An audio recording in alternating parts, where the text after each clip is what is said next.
Morning student. आज हम लोग मैट्रिक्स चैप्टर में एक इंपॉर्टेंट टॉपिक को सीखने जा रहे हैं। टॉपिक का नाम है elementary operation transformation of a matrix. ये दूसरा नाम है जो मैंने ब्रैकेट में लिखा हुआ है। तो हमारे पास टोटल 6 एलिमेंट्री ऑपरेशंस होते हैं, जिसमें से 3 हम लोग रो पर अप्लाई करते हैं और बाकी के जो 3 है वो कॉलम पर अप्लाई करते हैं। तो हम लोग यहाँ पर बारी बारी से देख लेते हैं कि वो एलिमेंट्री ऑपरेशंस क्या है। तो पहला एलिमेंट्री ऑपरेशन क्या है, आप किसी भी मैट्रिक्स के अंदर किसी भी दो रो को आपस में इंटरचेंज कर सकते हो। सिमिलरली आप चाहो तो किसी भी दो कॉलम को आपस में इंटरचेंज कर सकते हो। मैं आपको लिख करके बताता हूं कि ये कैसे किया जाता है। सपोज कि मैंने आपको एक मैट्रिक्स दी है 5 7 9 -3 2 -5 और 0 1 3। अब आप चाहते हो कि फर्स्ट एंड सेकंड रो को आपस में इंटरचेंज किया जाए। तो ऐसा करने के लिए आपको इस सिंबल का यूज करना पड़ेगा। फर्स्ट एंड सेकंड रो को आपस में इंटरचेंज करना है, ठीक है। R1 एंड R2 आपस में इंटरचेंज हो रहे हैं, तो आपको इस तरह का सिंबल का यूज करना है। तो ऐसा करने पर आपको मैट्रिक्स क्या मिलेगी, R2 के जो एलिमेंट है आपको R1 में डाल देना है, मतलब -3 2 -5, और R1 की जो एलिमेंट है आपको R2 में डाल देना है, मतलब 5 7 9। थर्ड रो को आपको कुछ नहीं करना है, इस तरह से। तो आप इस तरह से किसी भी मैट्रिक्स में दो रो को आपस में इंटरचेंज कर सकते हो, इस तरह का सिंबल का यूज करके।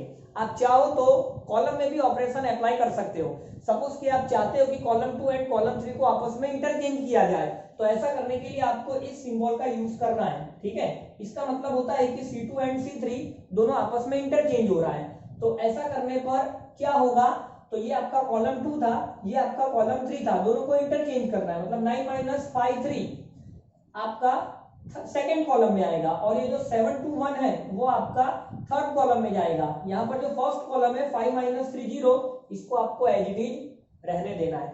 तो यही आपका फर्स्ट एलिमेंट्री ऑपरेशन है, जो रो पर भी अप्लाई किया जा सकता है, कॉलम पर भी अप्लाई किया जा सकता है, ठीक है।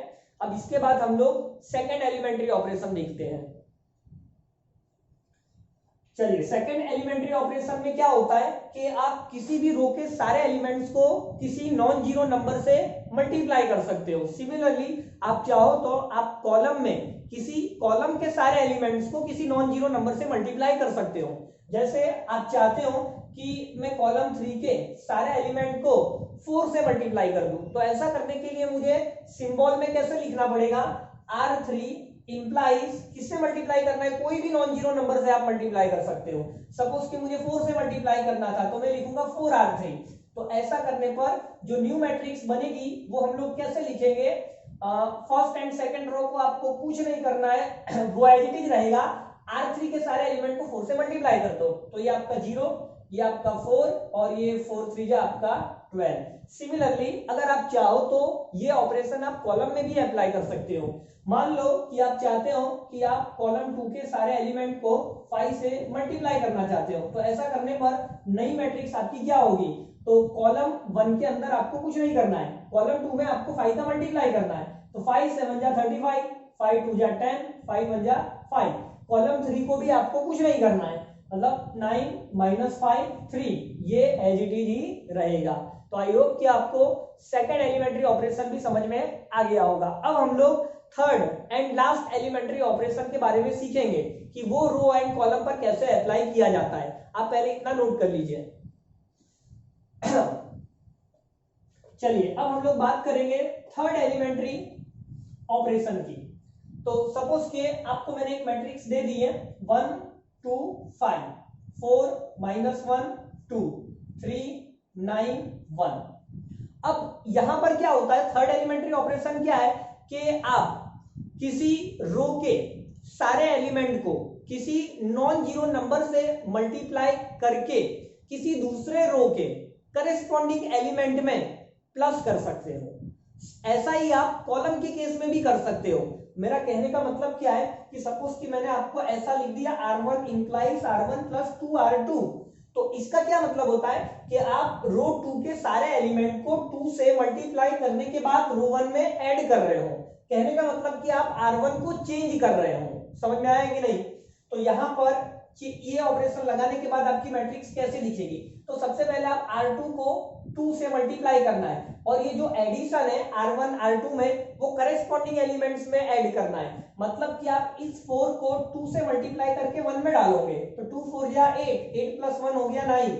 इस -1 को 2 से मल्टीप्लाई करके 2 में डालोगे तो 2 इंटू -1 -2, और वो ऊपर वाले 2 में गया तो -2 + 2 0 हो गया। फिर इस 2 को 2 से मल्टीप्लाई करोगे तो 4 होगा, और उसको R1 में मतलब 5 में डालोगे तो ये आपको 9 होगा। आई होप कि आपको समझ में आ रहा है। अब R2 के सारे एलिमेंट को 2 से मल्टीप्लाई करके R1 के सारे एलिमेंट करेस्पॉन्डिंग एलिमेंट में आप प्लस कर रहे हो, तो इस ऑपरेशन का मतलब ऐसा होता है। और इस केस में R2 जब भी आप ये ऑपरेशन लगा रहे हो तो वहां R2 और R3 में कुछ नहीं करना है, मतलब 4 - 1 2 3 9 1 आपका एज इट इज ही रहेगा। ये ऑपरेशन समझने के लिए हम लोग वापस एक एग्जांपल और लेंगे क्योंकि ये इंपॉर्टेंट है, ठीक है। ये समझने के लिए प्रैक्टिस ज्यादा करनी पड़ेगी। तो मैं इसको रफ करके एक और एग्जांपल लेकर आपको ये थर्ड वाला एलिमेंट्री ऑपरेशन समझा रहा हूं। ऐसा हम लोग कॉलम के अंदर भी कर सकते हैं।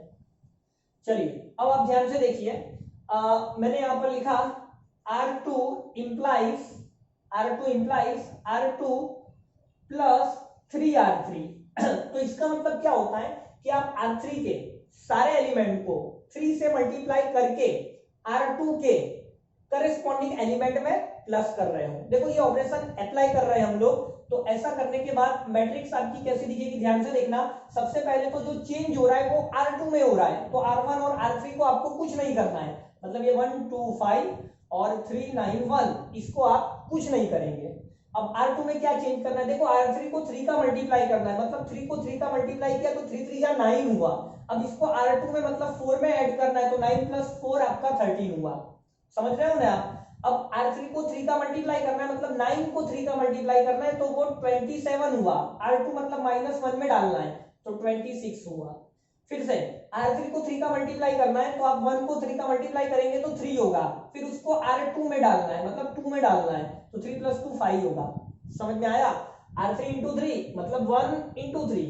ये जो R3 लिखा है इसकी जगह पर आपको एलिमेंट लिखना है, ठीक है। ये R3 की जगह पे आपको 1 लिखना है। फिर आपने 1 को 3 से मल्टीप्लाई किया, और ये जो R2 है इसका मतलब इसी के करेस्पॉन्डिंग एलिमेंट, मतलब आप यहां पर 2 ले रहे हो और यहां पर आप R3 में ये 1 ले रहे हो और इसको 3 का मल्टीप्लाई कर रहे हो, तो 3 × 1 3 + 2 मतलब सॉरी फिर से एक बार, R3 को मतलब ये 1 था, 1 को 3 से मल्टीप्लाई किया तो 3 1 जा 3 + 2, तो यहां पर आपने 5 लिखा है, सही तो लिखा है, ठीक है। तो यहां पर मैंने ऐसे 5 लिखा है। तो इस तरह से आपको ऑपरेशन लगाना है। तो अब हम लोग आगे ये सारे एलिमेंट्री ऑपरेशंस को मैट्रिक्स का इनवर्स निकालने में यूज करने वाले हैं, ठीक है। तो हम एक काम करते हैं, इसी के साथ साथ एलिमेंट्री ऑपरेशंस तो हमने सीख लिया, अब हम लोग सीख लेते हैं कि इन्वर्टिबल मैट्रिक्स क्या होता है। इन्वर्टिबल मैट्रिक्स देखो, इन्वर्टिबल मैट्रिक्स का मतलब कि अगर मैट्रिक्स का इनवर्स एग्जिस्ट करता है तो हम उस मैट्रिक्स को कहते हैं कि यह मैट्रिक्स इन्वर्टिबल मैट्रिक्स है। अब मैट्रिक्स का इनवर्स एग्जिस्ट कब करता है, तो मान लो कि आपके पास दो स्क्वायर मैट्रिक्स है ए एंड बी, ए और बी दोनों ही स्क्वायर मैट्रिक्स है और दोनों का ऑर्डर सेम होना भी जरूरी है।